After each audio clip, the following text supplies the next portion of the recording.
কথাটা সেই শীতের রাতে। রোহান আর তার বন্ধু সুমন হাওড়া থেকে চেন্নাই উদ্দেশ্যে রাতের ট্রেনে যাত্রা শুরু করে। ট্রেনটা একটু পুরনো ধরনের আর যাত্রী সংখ্যা খুবই কম ছিল।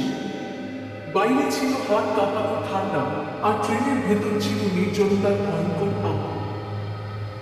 রাত 12টা বাজতে চলেছে।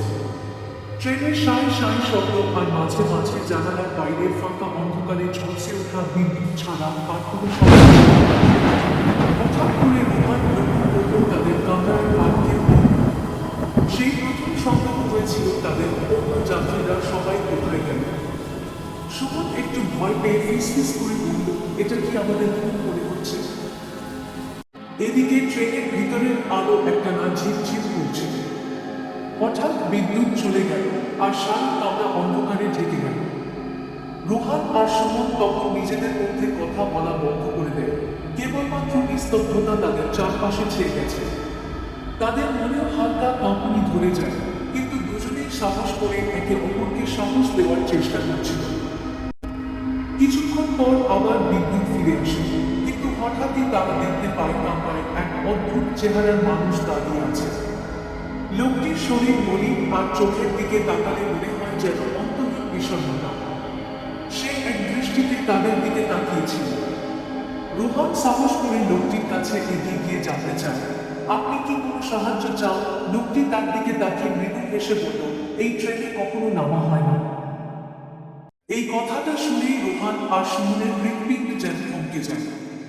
হঠাৎই ট্রেনের বাতিগুলো আবার নিভে যায় আর কেবল শোনা যায় এক বয়স্ক মানুষের করুণ দীর্ঘশ্বাস। সুমন রোহানকে বলে, আমরা এখান থেকে নেমে যাওয়ার জন্য কিছু করতে হবে। তারা তাড়াহুড়ো করে ট্রেন থেকে নেমে যাওয়ার চেষ্টা করে, কিন্তু তারা দরজায় হাত দিয়ে ও করে দরজার বাইরে থেকে বন্ধ। তাদের চারপাশে ছায়াগুলি নড়াচড়া করতে থাকে, যেন কোন অদৃশ্য শক্তি তাদের চারপাশে ঘুরছে। হঠাৎ তারা শুনতে পায় ট্রেনের অন্য যাত্রীরা তাদের সাহায্যের জন্য চিৎকার করছে। রোহান দরজা ধাক্কাতে থাকে আর সুমন তখন ভয়ে প্রায় কাঁপছিল। হঠাৎই তারা দেখতে পায় দরজা খুলে গেছে আর ট্রেনটা আস্তে আস্তে থেমে যাচ্ছে। রাত শেষের দিকে ভোরের আলো ফুটে উঠেছে, কিন্তু ট্রেন থেকে নামার পর তারা দেখতে পায় কোথাও কোনো স্টেশন নেই।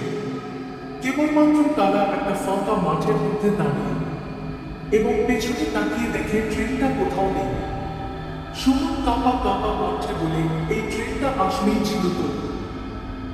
সেই থেকে রোহান আর সুমন এই ঘটনাটা আর কাউকে বলতে পারে না, কারণ কেউ বিশ্বাস করবে না যে এক ট্রেন তাদের সাথে এমন অভিজ্ঞতা